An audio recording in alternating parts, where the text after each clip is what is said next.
world's largest semi-enclosed sea, the cradle of Western civilization. A living treasure, cradled between desert and continent.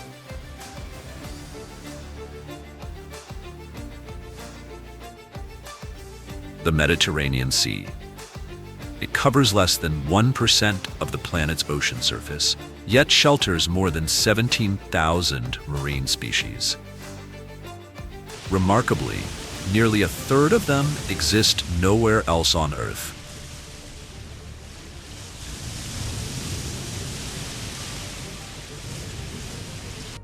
Before we journey deeper into this extraordinary realm, share with us where you're watching from in the comments. It's always a privilege to connect across the globe.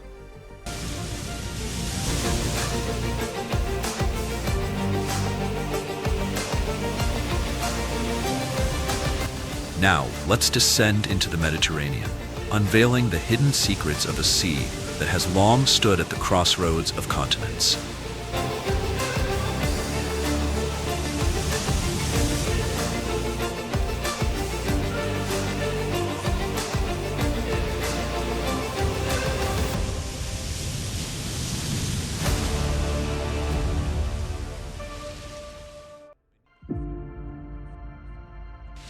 Beneath the calm surface of the Mediterranean, an intense world unfolds every second. Atlantic bluefin tuna, the fastest in the ocean, rocket forward like steel arrows, slicing through schools of anchovies with deadly precision.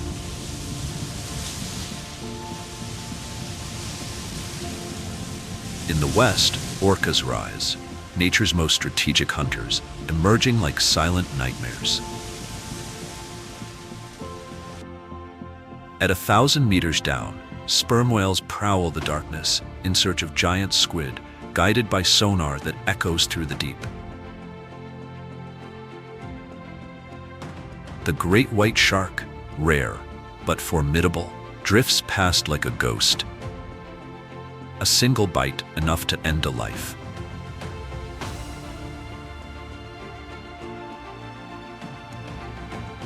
Among coral reefs, lionfish spread their venomous fins, beautiful but invasive, unraveling the balance of the native food web. These are glimpses of the survival maze that is the Mediterranean.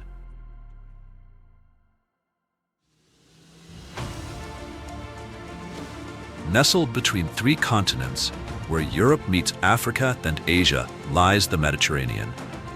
A living sea sculpted by geology, time, and history itself. It stretches across 2.5 million square kilometers, its coastline an astonishing 46,000 kilometers, the world's largest semi-enclosed sea. Through the narrow throat of Gibraltar, it connects to the Atlantic. Here, Europe and Africa almost touch, just 14 kilometers apart. The Mediterranean's past is written in upheaval. 5.9 million years ago, it almost vanished. The Messinian salinity crisis. Cut off from the ocean, the basin became a wasteland of salt flats and shallow, briny lakes.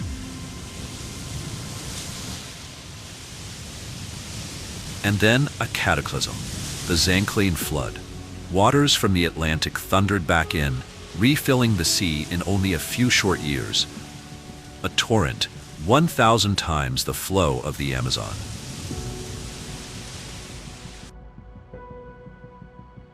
Most life was wiped out.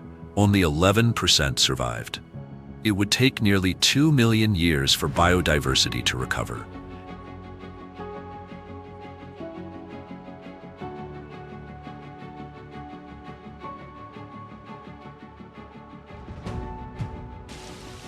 Today, the Mediterranean stands as one of Earth's great biodiversity hotspots. Its climate, hot, dry summers, mild, wet winters, shapes coasts, currents, and rainfall.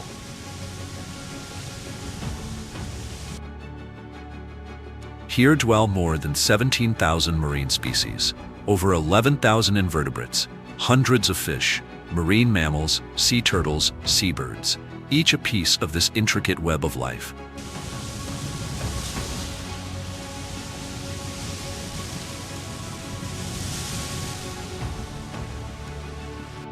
But this abundance is fragile.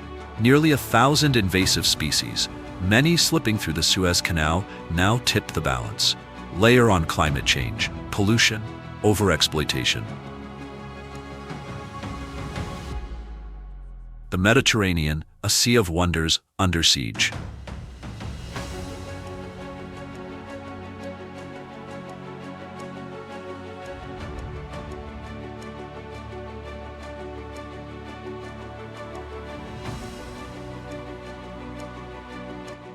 Perched high on the limestone cliffs above the strait, another scene unfolds. The Barbary macaque, the only tailless primate in Europe.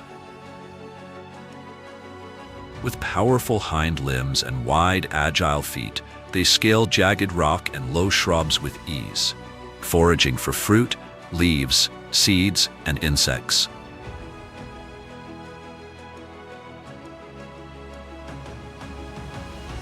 But it's not just their agility that sets them apart.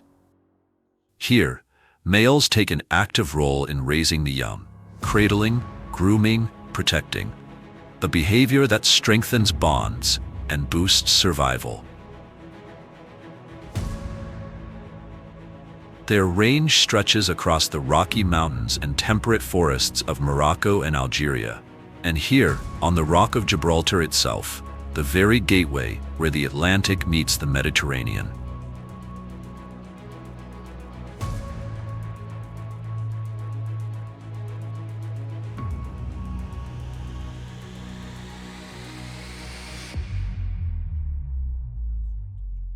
From the Strait of Gibraltar, the Western Mediterranean unfolds a distinct biological realm, the first to receive cold, oxygen-rich, nutrient-loaded waters from the Atlantic.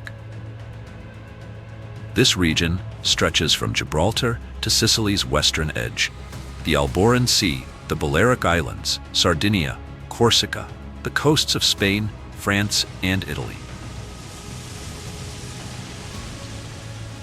Here, oxygen concentrations at mid-depths soar above 170 micromoles per kilo, perfect conditions for life to flourish.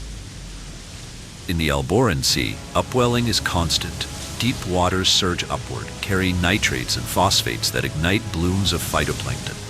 The base of the food chain, exploding with life, is the most productive corner of the entire Mediterranean.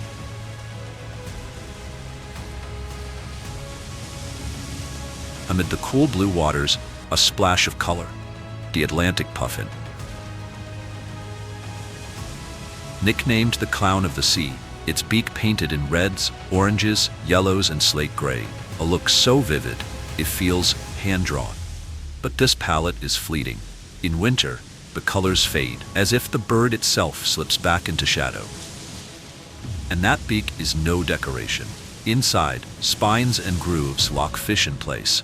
A single puffin can dive, catch, and neatly stack over 10 fish at once.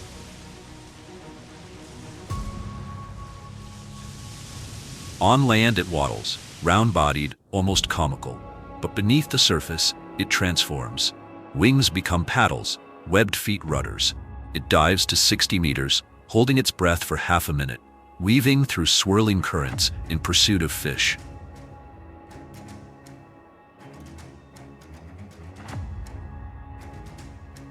During migration, puffins ride winds and currents in search of rich waters.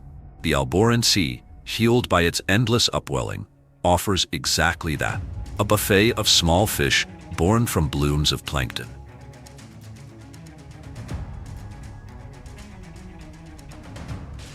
By hunting mid-depth, where competition is low and prey is plenty, puffins feed quickly, then rest, bobbing on the surface, efficient, precise, a master of energy and survival. Now, we dive deeper beneath the waves.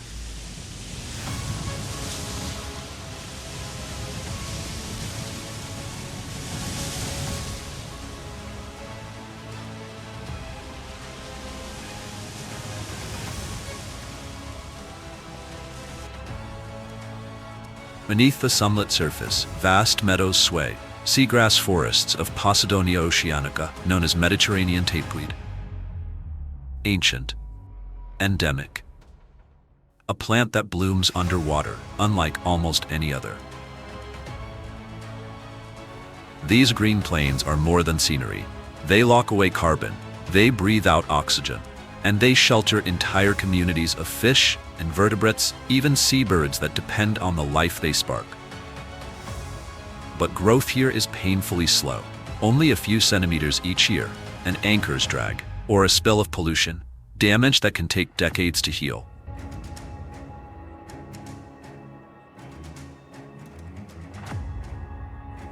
In deeper shadows, oyster colonies work on their own timescale.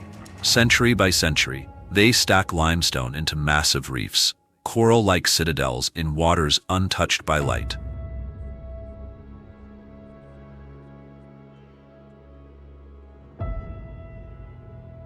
Drifting across these hidden meadows comes a giant of another kind, the loggerhead sea turtle. Its oversized head, more than a mark of identity, inside, a jaw built like a vice. One of the strongest bites of any sea turtle. Enough to crush clams, crabs, and hard-shelled prey that most others cannot touch. These rich meals fuel epic migrations. In the Pacific, some loggerheads travel 14,500 kilometers, from Japan to Mexico. Here in the Mediterranean, the journeys are shorter, but just as relentless, navigating currents, deep channels, and seas crowded with fishing nets.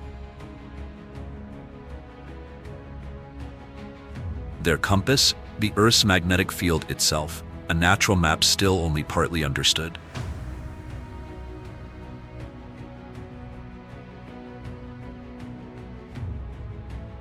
Every loggerhead's life begins in mystery. Hatchlings vanish into the open sea for what biologists call the lost years. 15 years, carried by major currents, hiding among floating mats of sargassum. Feeding, growing, surviving.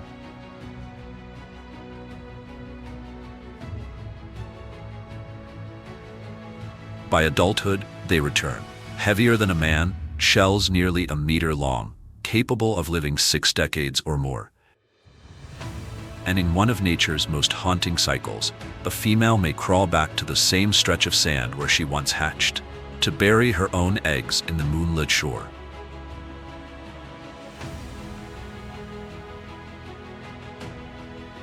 Today, the Western Mediterranean has become one of their crucial havens. Upwellings in the Alboran Sea drive food chains into overdrive, swelling with small fish and crustaceans, perfect hunting grounds for the loggerhead's crushing bite.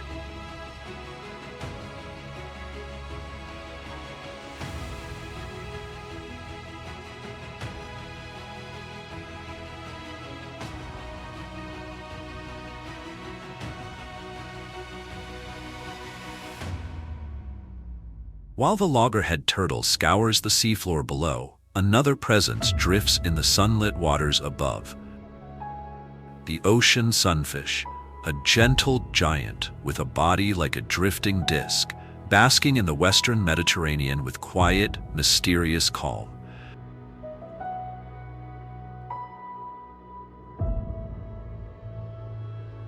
Shaped as though half a fish were cut adrift, it lacks a true tail. Instead, a strange rudder, the clavis, replaces what evolution has taken away. Its huge vertical fins row awkwardly, more drifting than swimming. Yet this slow traveler is immense, up to 2,700 kilograms, the heaviest bony fish on Earth.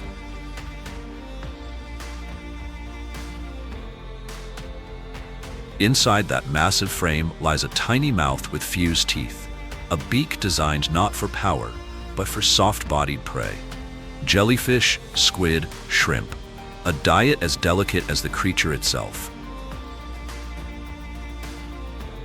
By day, sunfish linger near the surface, drawn to stable warmth and rich feeding grounds.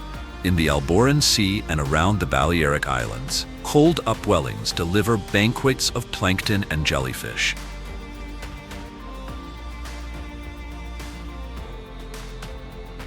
Morning often brings their signature ritual, floating on one side beneath the rising sun, a moment to warm after deep, chilly dives and to invite seabirds and cleaner fish to pluck parasites from their leathery skin. Though awkward, they are not idle. Tagged individuals reveal surprising journeys, traveling more than 8 kilometers a day, up to 4,000 kilometers in a single year. They move as solitary wanderers of the ocean's surface, quiet, unhurried, a stark contrast to the chatter of dolphins or the ferocity of predators below.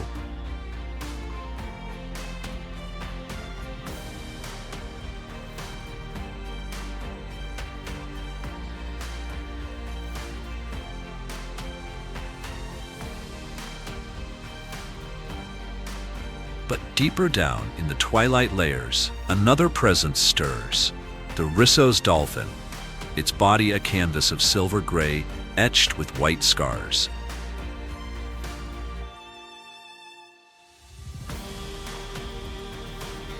At birth, their skin glows light brown or pale gray, but time leaves its signature. Every clash, every dive, every encounter writes a mark upon the body. Scratches from rival teeth, scars from the grasp of squid. By adulthood, many appear almost ghostly white, their lives written into their skin. Stocky and powerful, 3 to 4 meters long, weighing nearly half a ton.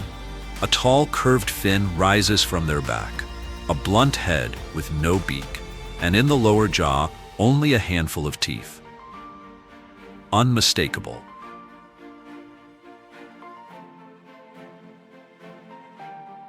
This body is the product of a singular evolution, built for night, built for squid. In the western Mediterranean, where the seabed plunges into deep canyons, Risso's dolphins patrol the shelf edge, where prey is richest. By day, the sea is quiet. By night, the hunt begins. Squid rise, dolphins follow.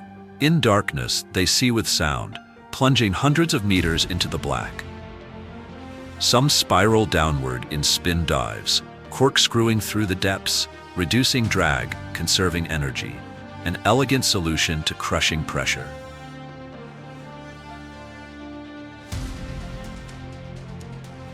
Survey data from Catalonia reveals their secretive lives, densities as low as 0.0078 per square kilometer. Sighted far from shore, over waters deeper than 1,700 meters. And yet, where food is plentiful, they gather in multitudes. Groups of 10, sometimes 50, or in rare moments, superpods of thousands. Photo IDs confirm their fidelity. 364 distinct individuals reappearing in the same waters, year after year. Here, submarine canyons lift deep waters upward, funneling squid toward the light, an ocean engine sustaining life.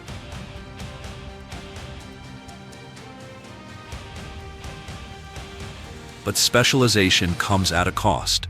Dependence on this fragile habitat leaves Risso's dolphins acutely vulnerable.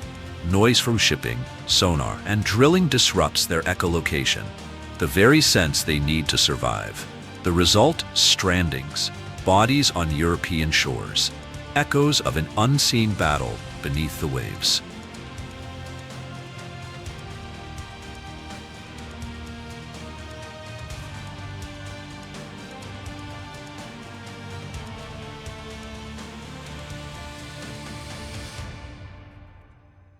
Diving deeper, beyond the waters where the Risso's dolphin faded from view, another giant takes the stage. The Atlantic bluefin tuna, the largest, the most powerful of them all. In the ocean's grand design, they are speed-made flesh, machines of muscle, built to never stop moving, always fighting to survive and to spawn.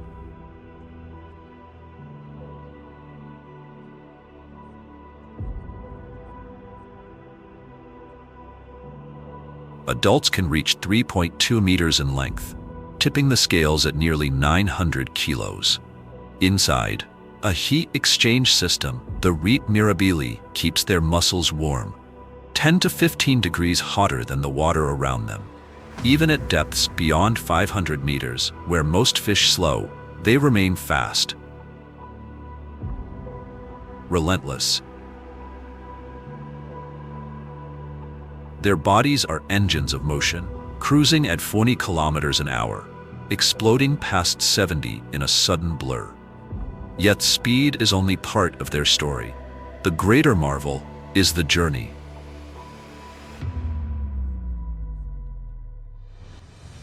Born in just two places, the Gulf of Mexico and the Western Mediterranean, from the Balearic Islands and the Alboran Sea, young tuna cross the vast Atlantic, feeding in northern waters. 4 to 6 years later, they return to the very place of their birth. Satellite tags reveal the truth. Nearly 70% find their way home, defying currents, storms, and shifting seas.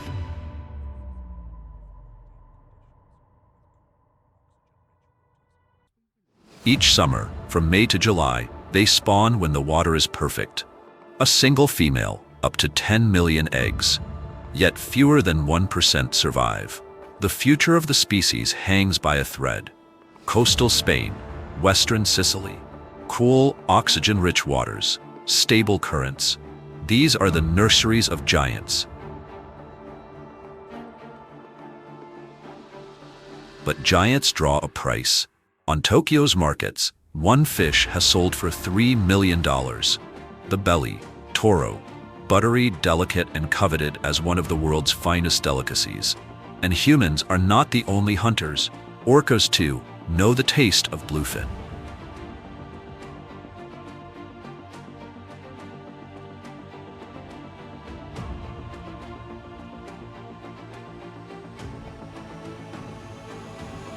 Beneath the dark waters of the Alboran Sea, orca pods patrol the tuna grounds, the same waters where fishermen set their ancient traps. With razor hearing and precision tactics, they circle the giants of the deep, Atlantic bluefin, renowned for their speed, feared for their strength. When a tuna is hooked, orcas hover close, patient, calculating, waiting for the moment the fish breaks the surface to steal it in a single strike. To hunt a bluefin takes hours, endurance, coordination. But stealing from humans, that takes a different kind of power, intelligence.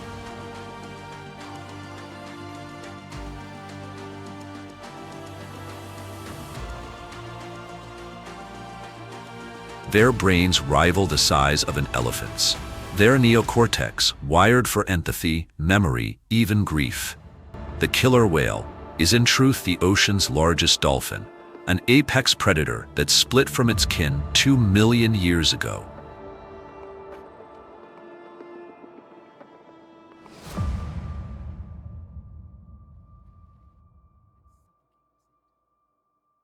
In the Western Mediterranean, orcas are rare, 40 to 60 individuals, 5 stable pods.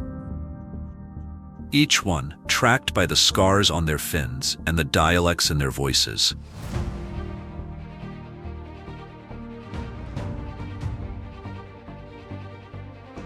These pods speak in unique languages, regional cultures passed down across generations. Led by elder matriarchs, they carry knowledge like a living archive, migration routes, hunting strategies, the unwritten map of the sea.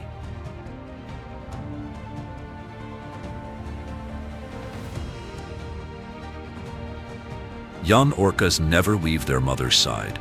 Together, they move through Gibraltar Straits like shadows, ancient spirits etched in black and white, guardians of memory in a changing sea, and their power does not end with tuna. Even the fiercest sharks fall within their reach.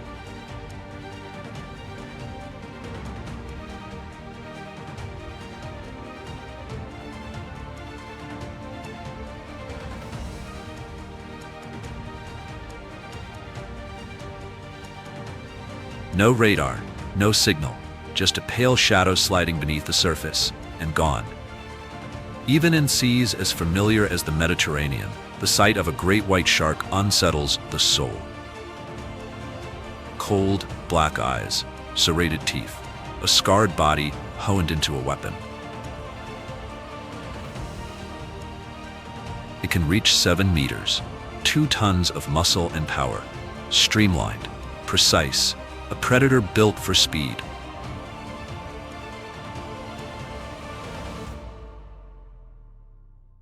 Inside, a hidden engine, blood vessels that trap heat, keeping muscles, eyes, even the stomach warmer than the surrounding sea. The result, sharper vision, faster reflexes, and bursts of speed over 50 kilometers per hour. And its weapons don't stop there. Across the snout lie tiny pores, sensors that can detect the faintest heartbeat, even through sand, even in darkness.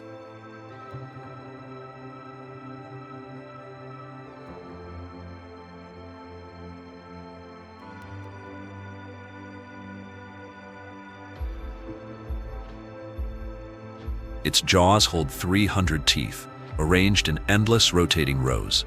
When it strikes, the attack is sudden, vertical, devastating. A bite strong enough to shatter bone. The kill, swift, brutal, impossible to escape. The great white rules the ocean's food chain, but there is one rival, the orca.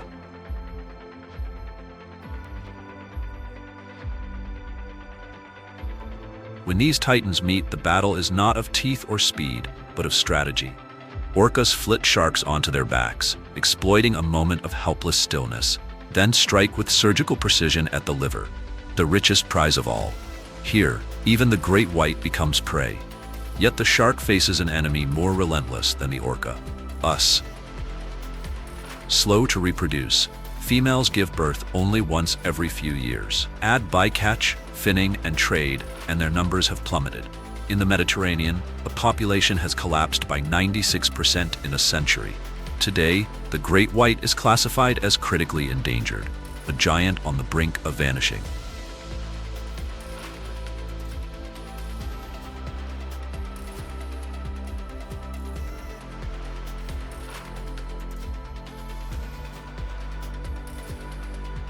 Unlike the sudden, ghostly rise of the great white, the blue shark drifts more openly through the seas. Often seen, yet still a mystery. It keeps its distance from shore. Year-round it haunts the western Mediterranean, shifting with the seasons like a tide of shadows.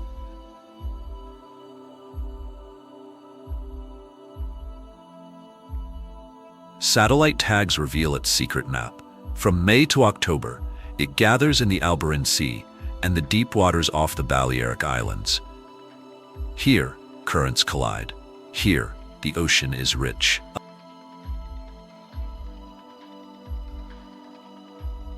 A survivor from the late Cretaceous, over 60 million years ago, the blue shark belongs to an ancient bloodline of wanderers. Unlike the hunters of coast or abyss, this predator was forged for the open sea. It never settles. It never stops. Its body is a gradient of ocean hues: indigo back, turquoise flanks, silver white belly, counter-shaded to vanish from above and below. Even its skin bends the light itself. Guanine crystals scattering blue while swallowing all other colors. And then, through the dim blue midwaters, something shimmers. A slender silhouette, 3 meters of speed and stamina, sliding past like a streak of cold light. The blue shark.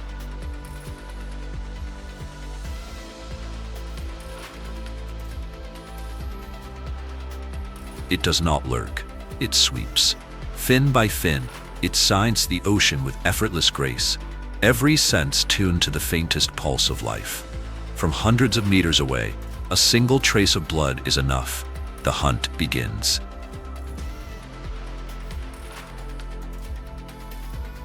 A school of mackerel scatters. The dorsal fin breaks the surface. The body explodes forward. Small, razor teeth flash. In seconds, the sea swallows the evidence. Even in birth, the blue shark overwhelms. A single mother may deliver more than 100 pups. tiny replicas, fully formed. Yet most will never see adulthood. The open sea is merciless, and still, the greater threat is human, valued for their fins. Blue sharks have become one of the most heavily harvested species in the world's oceans. Here in the Western Mediterranean, the blue shark remains a living thread in the web of ocean life, a wanderer of deep rhythms, a symbol of the sea's vast, unbroken reach.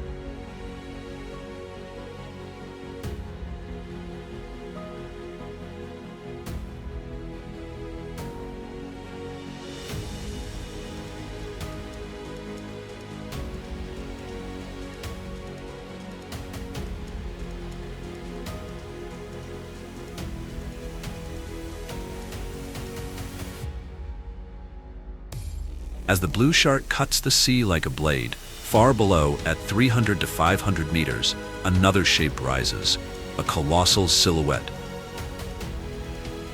The fin whale, the greyhound of the ocean. Graceful, yet immense, stretching to 24 meters, weighing 70 tons. Each season it follows the Mediterranean's hidden highways, chasing nutrient-rich waters before drifting north to France or east to the Levantine Basin.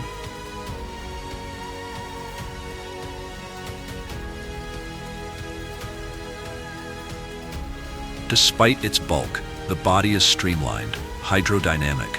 At full tilt, it surges past 37 kilometers an hour, sometimes over 46. A giant, moving with the speed of predators half its size. Its head holds a secret, an asymmetrical jaw, white on the right, dark on the left. No other mammal wears such a mask. Scientists believe it dazzles schools of fish, feeding the whale's signature tactic, lunge feeding.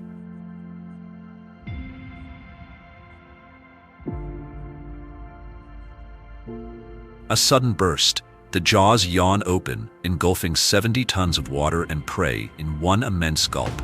The mouth closes. A ton the size of a car drives water through baleen plates, straining out hundreds of kilos of food, all of it in under 10 seconds. This is not a hunter in the classic sense. It is a living filter. Each day, one whale consumes nearly 2 tons of plankton and fish, recycling carbon, reshaping the sea's invisible balance. And its voice, deeper than thunder. Fin whales sing at 16 to 40 hertz, most of it below human hearing. These 20 hertz pulses roll through the Mediterranean for hundreds, even thousands of kilometers, messages cast into the deep.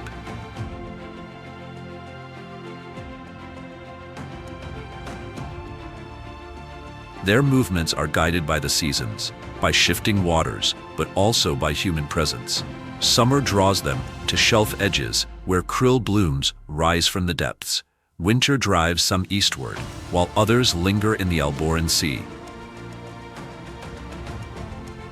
Yet their path is perilous. Ship strikes, deadly, frequent, claim lives in the busy lanes from Gibraltar to Marseille and Genoa. Each month, collisions leave whales with broken spines, unseen casualties of commerce. Noise, plastic, and warming seas weigh heavily on their future.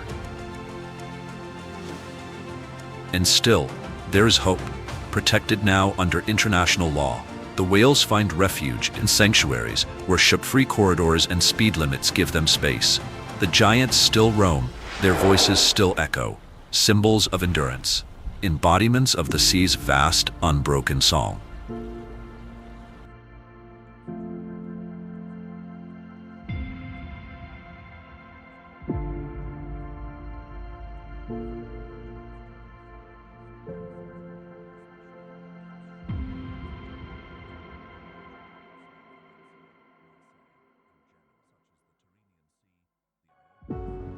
Leaving behind the cool, oxygen-rich waters of the West, the current drifts east into the central Mediterranean.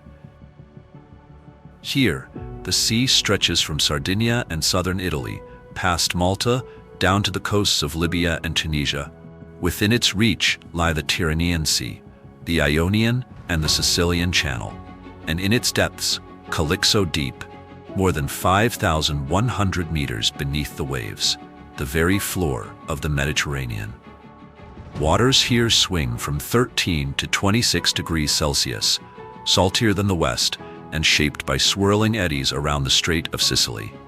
These hidden spirals draw nutrients up from the dark, fueling life at the surface: sardines, anchovies, bluefin tuna, even striped dolphins.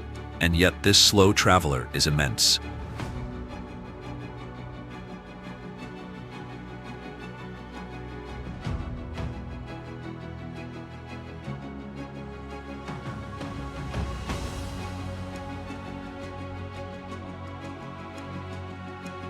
In the heart of the Central Basin, surface waters darken into rich indigo. It's here that striped dolphins appear, their pods moving like choreographed dancers, dozens, sometimes hundreds, surfacing and diving in perfect rhythm.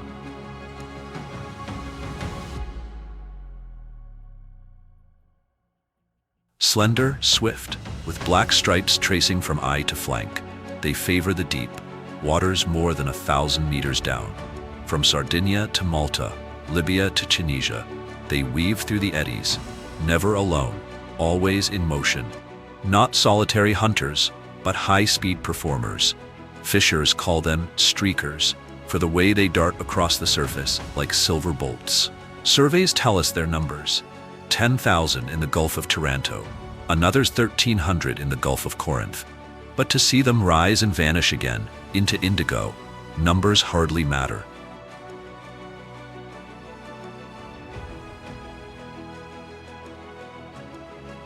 Beneath the deep blue surface, striped dolphins explode into motion. Leaping 6, even 7 meters high, twisting midair, ballet dancers of the sea. On the ocean's quiet canvas, every leap is a brushstroke. Behind the beauty lies structure. These dolphins live in vast pods, shifting through a fusion-fission society. Youngsters in their own groups, adults dividing into reproductive and non-reproductive circles. Each role defined: hunters, sentinels, guides. Their voices? Clicks. Whistles, bursts, knit this society together. Not just sound, but the very architecture of their world.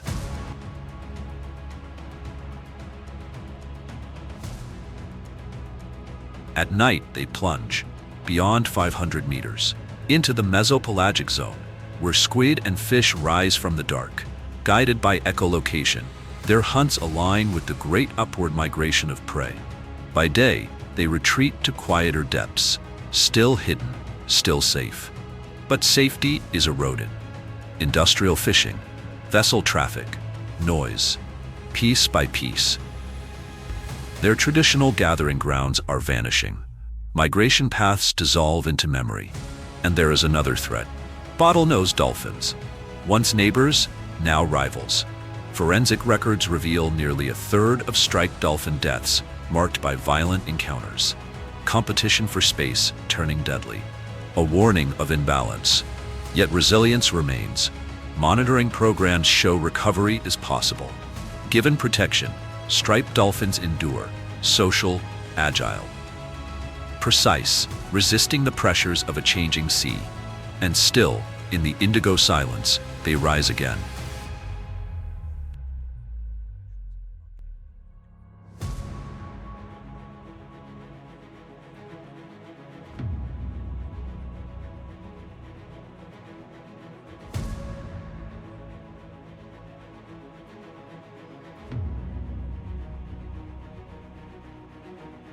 Right beneath the waves, where the striped dolphin has just slipped into the blue, another silhouette rises from the dark. Long, sharp, silent. The swordfish, lone hunter of the open ocean. Its blade is no ornament, but an extension of speed and raw power.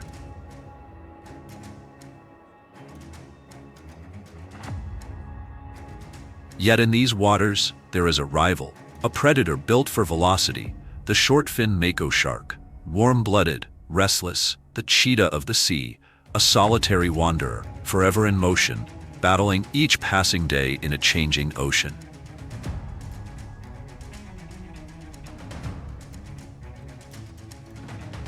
Beyond the Mako's hunting grounds, deeper still, a giant emerges, the sperm whale. Its square head alone, nearly a third of its length. Inside, the spermaceti organ, an acoustic lens, a biological marvel. Here, sound becomes sight, clicks transform into beams, guiding the whale through absolute darkness.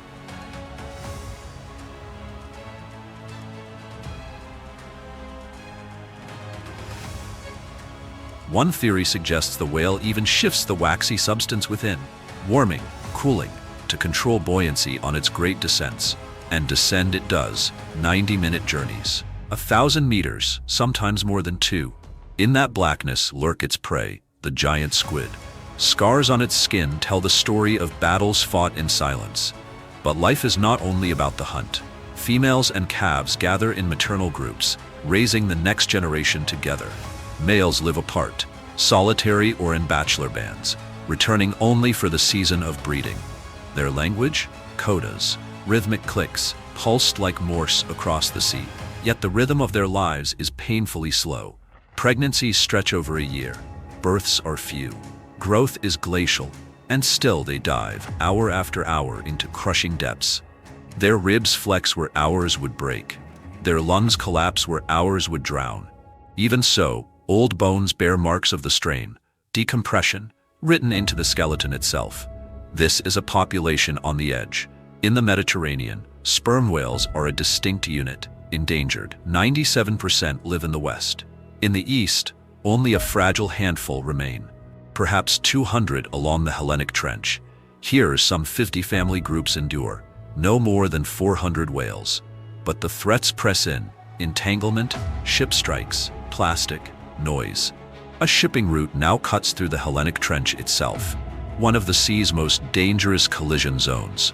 And yet, with rerouted traffic and united protection, hope remains. A few thousand individuals scattered and scarred, still they endure. The sperm whale, a living emblem of the deep.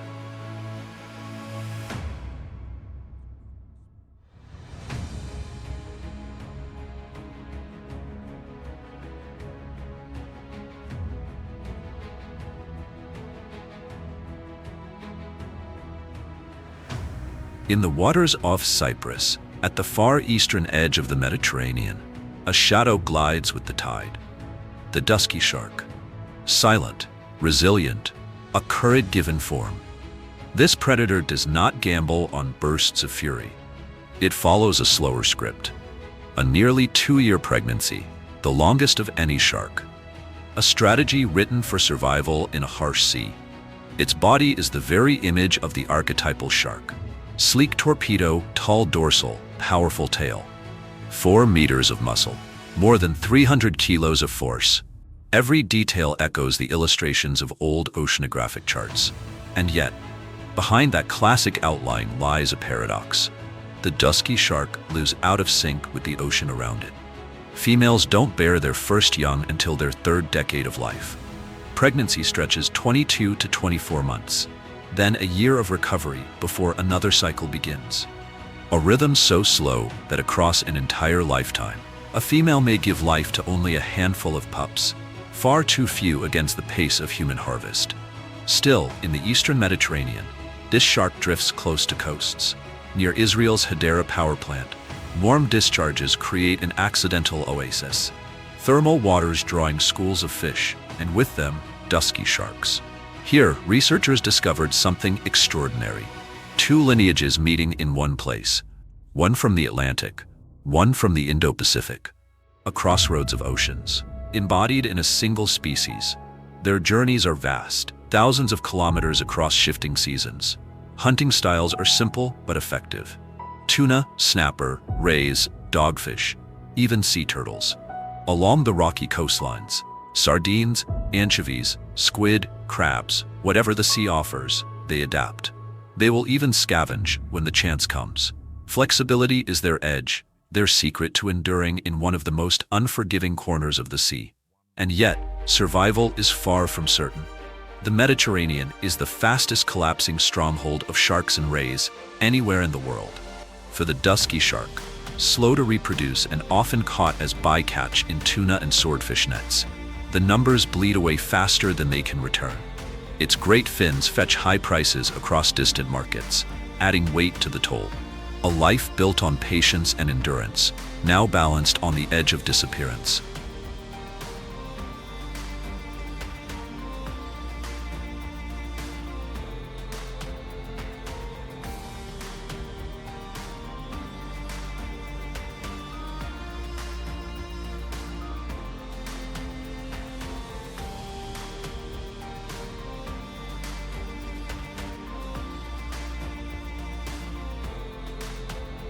Dive to depths between 20 and 80 meters, where the reefs lie draped in shadow and the currents fall still.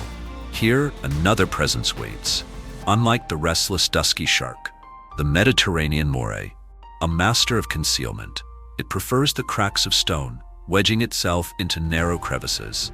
Its weapon is not speed, but patience and silence. Its long, muscular body glistens with a slick coat of mucus. This living armor wards off parasites, shields against jagged rock, and lets it glide through stone corridors like liquid shadow. In some cases, that mucus even carries mild toxins, a subtle warning to any who touch.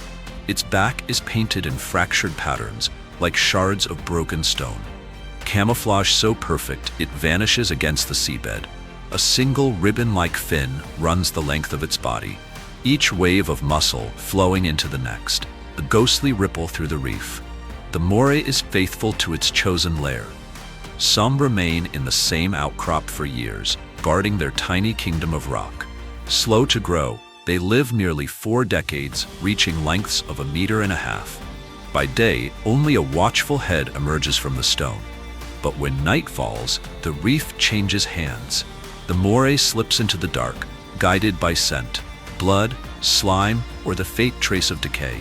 Its diet is eclectic: fish, crabs, shrimp, but above all, octopus and squid, prey that hunt the night as well. What sets it apart lies hidden in its throat, a second set of jaws.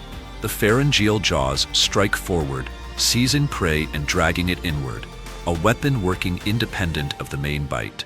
In the cramped tunnels of the reef, suction fails, but the moray does not. Even so, it is not always predator. At times, it becomes a partner, opening its mouth wide as tiny cleaner shrimp enter, plucking parasites from teeth and gills. Even here, in seas poor in life, fragile balances endure. History, too, has tied humans to this strange hunter. The Romans once raised them in saltwater ponds, delicacies for the wealthy, and centuries later, the carving of the Suez Canal would reunite seas kept apart for millions of years, breaking barriers no one intended.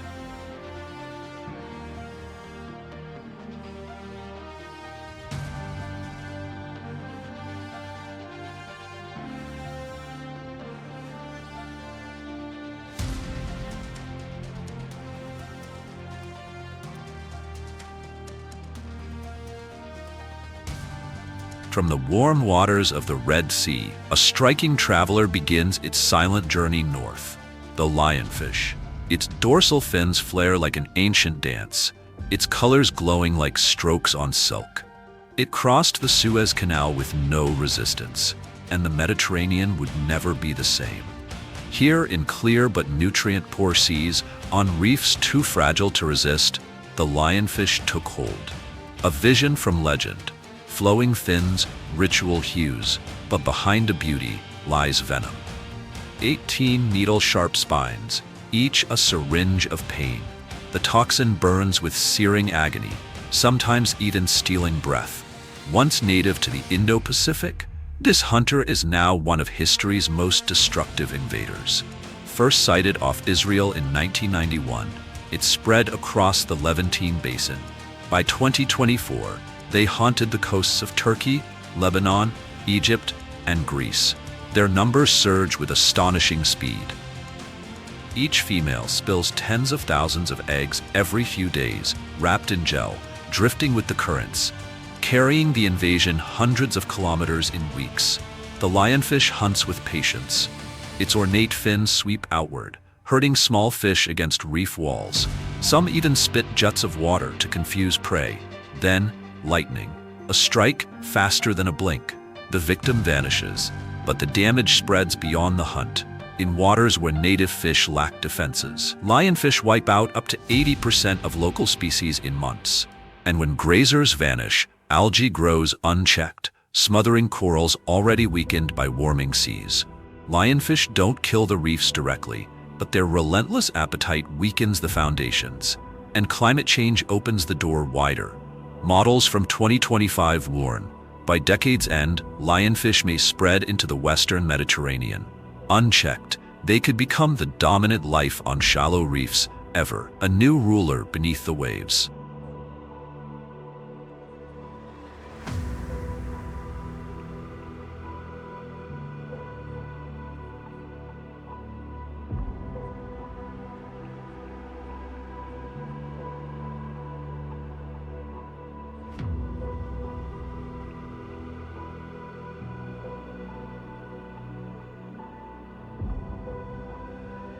As invaders like the silver-cheeked toadfish spread, unraveling food webs and shaking coastal ecosystems, one ancient symbol of the Mediterranean clings to survival: the Mediterranean monk seal, the rarest seal on Earth.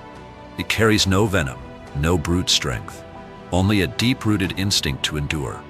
Hidden in sea caves, sheltered in fragile waters, once common from Morocco to the Black Sea, it was nearly erased by centuries of hunting for skin and oil. By the dawn of the 21st century, fewer than 500 remained. Yet against the odds, their story bends upward. Through decades of conservation, numbers have climbed. By 2024, an estimated 815 to 997 survive, mainly in Greece, Turkey, and Mauritania. In Greece and Turkey, about 1/3 of the global population holds on. Once birthing on open beaches, the seals now retreat deep into water-flooded caves, dark, secluded, unreachable. A survival tactic forged by persecution. Yet this new refuge makes them vulnerable again, as storms and rising seas can sweep entire nurseries away. Unlike most seals, they live in solitude. With dark coats and rounded heads, they've earned their name, the quiet monks of the sea. But their role is anything but quiet. As caught predators, they keep balance in shallow waters, controlling fish, cephalopods, and crustaceans around rocky seabeds and seagrass meadows. In Greece's Alonissos Marine Park, pup numbers have risen by 185% in just 2 decades. Turkey, too, has become vital, with around 120 seals scattered along its coasts, corridors for breeding and migration. Still, dangers persist: entanglement in nets, pressure from tourism, and inbreeding from isolation. Not cunning like the toadfish, not radiant like the lionfish, the monk seal survives by quiet resilience. Its comeback is proof: when nature is given the chance, it can heal. And as the monk seal slips back into its hidden caves, another creature rises through the waves, silent, steady, waiting.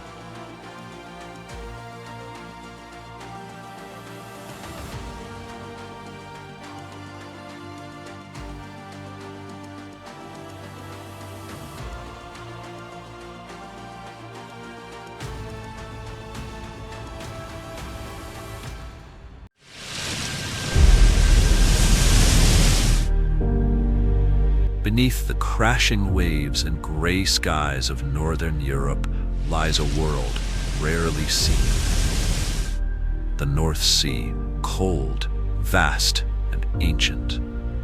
A realm shaped by ice and time, where life endures in darkness, pressure, and cold.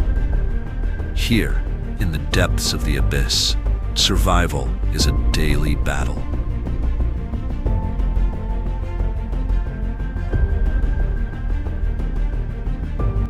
Creatures strange and silent glide through shadowed waters, each adapted to a world few dare to enter.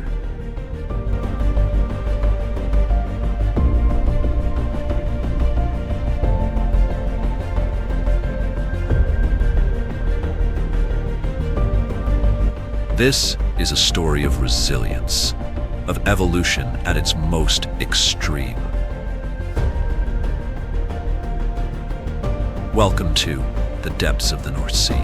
life in the cold abyss.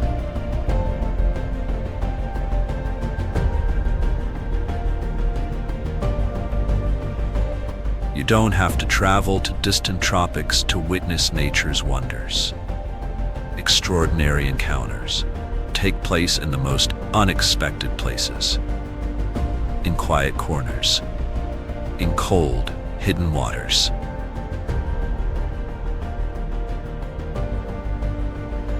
Here, in the frigid depths of northern Europe, the North Sea and the Baltic come to life like never before.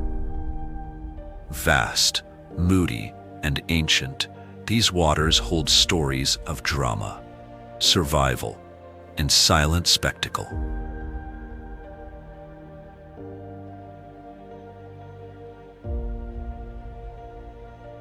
The North Sea stretches between the British Isles and the European mainland. It's a challenging environment, especially for those just beginning life's journey.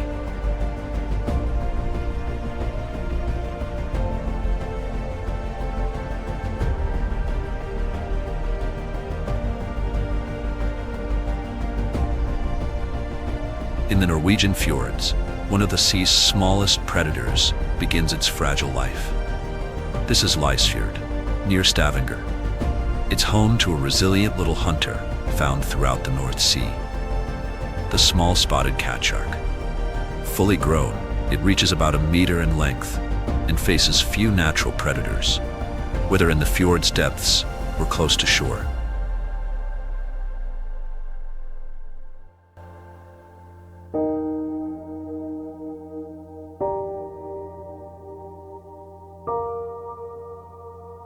Each anchored to rocks and seaweed by long, coiled tendrils. Depending on water temperature, the embryos take anywhere from 5 to 11 months to mature.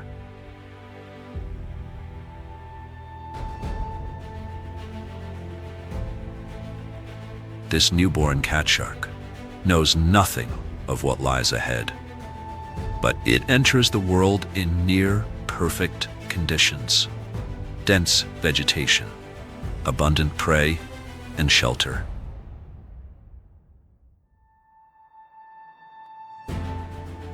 Of their early years, why one escapes a predator's jaws while others don't remains a mystery, even to scientists.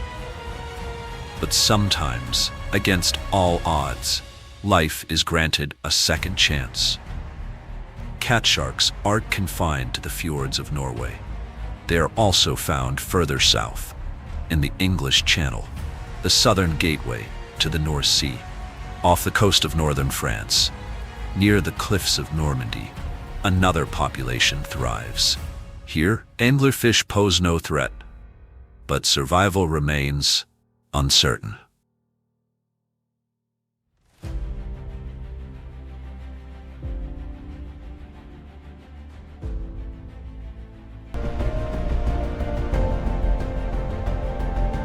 To survive in the cold, nutrient-rich waters of the North Sea, giants must feast, and paradoxically, their survival depends not on large prey, but on the ocean's tiniest inhabitants. Each spring, microscopic life explodes in staggering abundance. So vast are these blooms of plankton and algae that they can be seen from space, painting the sea in swirling patterns, an abstract masterpiece created by invisible hands. As sunlight warms the surface, billions of microscopic algae multiply, forming the foundation of a complex food web. Hundreds of species, tiny crustaceans, jellyfish, and fish larvae gather to feed on this bounty. And where the plankton go, the giants follow.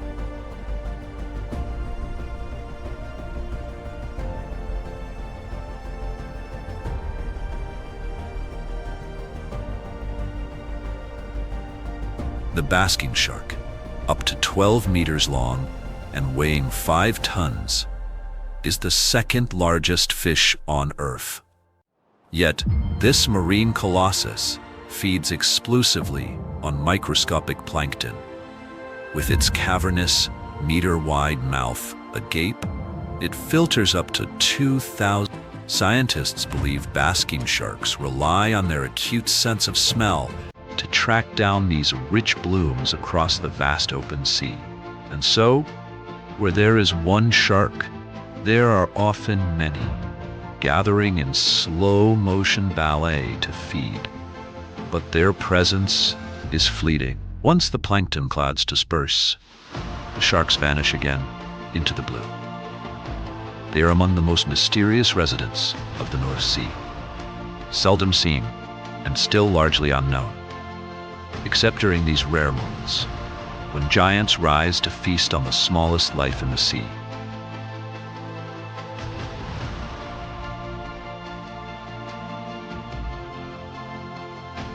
Finding food in the vastness of the open sea is a daunting challenge, especially for larger predators. That's why many of the North Sea's most formidable hunters stay close to shore.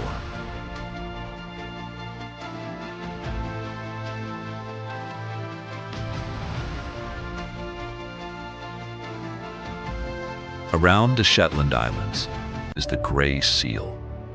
The towering fronds offer both camouflage and food. A female gray seal drifts between the rocks, finding refuge in the kelp's gentle sway.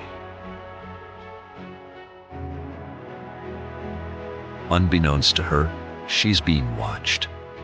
A common octopus, mostly nocturnal, emerges cautiously from its den. It's a curious observer, not a threat. The seal notices the intruder. She could easily make a meal of it. But her instincts suddenly clicks. A strange, rhythmic sound echoes through the water, one that stops any seal cold. Orcas. Using echolocation, they scan the depths for prey. It's not only their sheer size that makes them apex predators. It's their intelligence, coordination, and strategy. Now, they've set their sights on the female seal. Beneath the surface, a deadly game begins.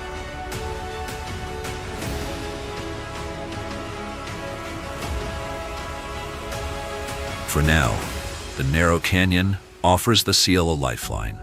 Its rocky walls too tight for the orcas to follow. But the pod is far from givenly to arrive. Together, they share the kill. Every member gets a portion. This is a family built on cooperation. This pod typically hunts herring off the coast of Iceland.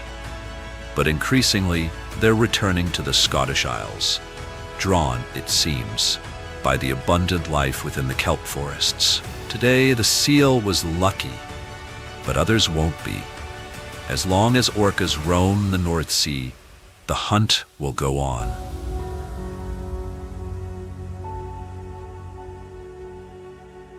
While giants patrol the open waters, smaller creatures live much closer to home.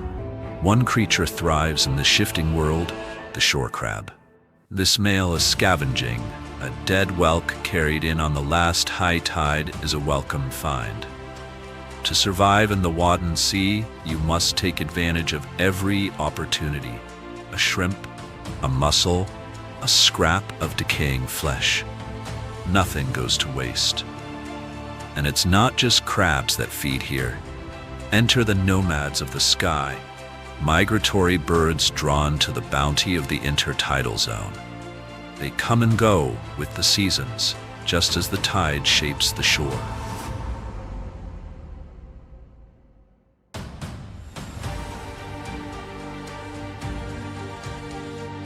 Hundreds of thousands of migratory birds descend on the tidal flats, drawn by an abundance of food. Here, they refuel before continuing their long journey to distant breeding grounds. For the male shore crab, these birds pose no direct threat. But hidden among the flocks is his most dangerous predator, eiderducks, mostly known for feeding on mussels and starfish. Consider a crab a rare delicacy. For the crabs, what follows is a deadly game of hide and seek. If he doesn't find cover, he becomes easy prey. Once a crab is caught, the duck removes its legs and swallows the rest whole. This time, the male crab escapes. In the Wadden Sea, there's enough to go around. But what makes this habitat so astonishingly rich? The answer lies in the sky. The moon's gravitational pull drives the tides, drawing water in and out. Most must move with the tides or burrow deep enough to stay submerged.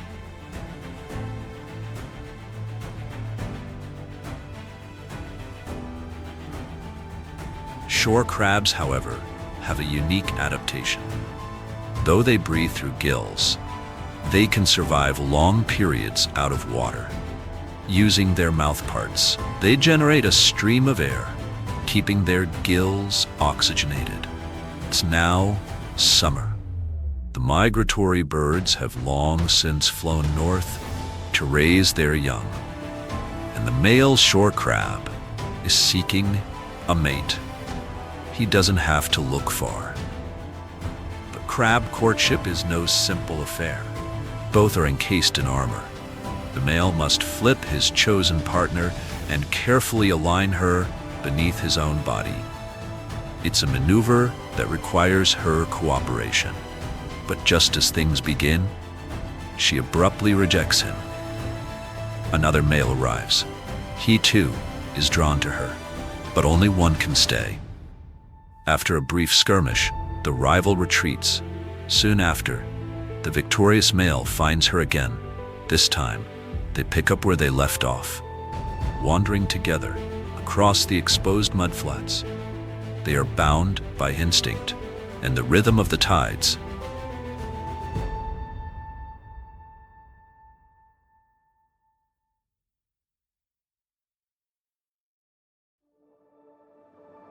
The mudflats of the North Sea form the largest tidal flat system on Earth.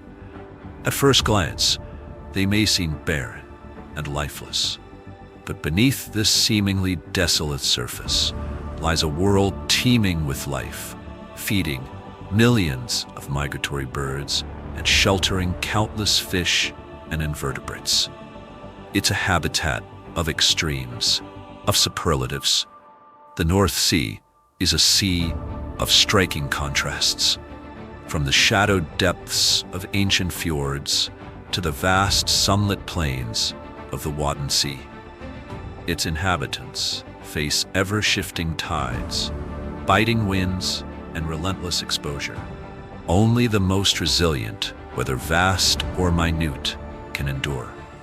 This is a seascape of challenges, where survival is earned, not given. And when the wind sweeps across the flats, it seems to whisper your name.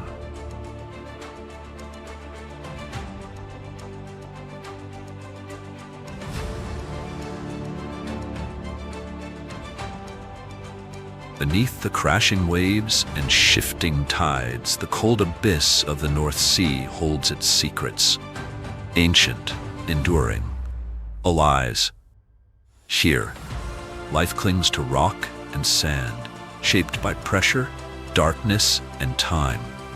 From the smallest plankton drifting with the currents to the great predators patrolling the depths, every creature plays its part in this intricate, unseen world. It is a realm of quiet resilience, where survival is not spectacle, but rhythm, continuity. And though the surface world may change, down here, the pulse of the sea beats on, steady, timeless, and deep. The North Sea's depths are not empty. They are waiting.